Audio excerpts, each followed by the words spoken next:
Hello. So today I've analyzed our loan data to figure out what drives defaults, and I'm excited to share some clear insights that can help us make smarter decisions. Here is what we have found and what it means for our business. I'll keep it simple. So we took a sample of 1,000 loan records from our dataset and used advanced tools to study them. We split the data into a training test set and a training set and a test set. Uh, Training set is to build our predictions, and the test set is to check our work. Since defaults are rare, we balanced our data to ensure our analysis wasn't skewed. Then we used two methods, a random forest, like a team of decision makers, and a ridge classifier, a simpler predictor to identify key factors and see how they affect defaults. So here's some findings. One, top factors driving defaults. After running our analysis, we found that most important things that influence whether someone defaults on a loan is first, interest. Higher rates, uh, higher rates make it tougher for a borrower to pay back, increasing default risk. Debt to income ratio. People with more debt compared to their income are more likely to struggle. Revolving balance, big credit card balance signal financial stress. Rising defaults chances. These three stood out the most, but we have got a full list we can dig into if needed.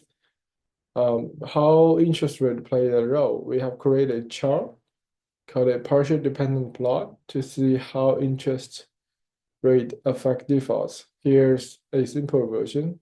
When the rates goes up, the chance of default climbs steadily. Some borrowers are hit harder than others, but on average, higher rates push more people toward the trouble. This tells us we need to be careful about how we set rates. Too high, and we risk losing more customers to default. Um, so what does this mean for us? We first should do smart landings. We can use these insights to spot risky borrowers early.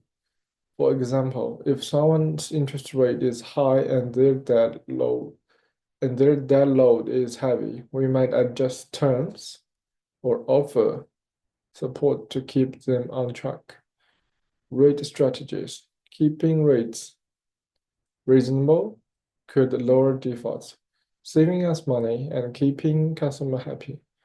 Focus areas. By watching interest rate, debt levels, and credit balance, we can fine-tune our approval rate process and reduce losses. And what does that mean for the next step for us? First, we should test new rules. I suggest we try adjusting rates or limits for small groups of borrowers and see if their defaults drop. Second, dig deeper. We can look at another factors like loan amount or employment to get an even clearer picture.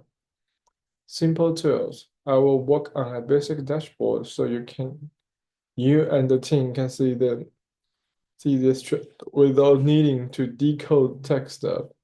This analysis gives us a solid starting point to cut risks and boost profits. Let me know what you think, or if you want me to focus on anything specific next. Best regards.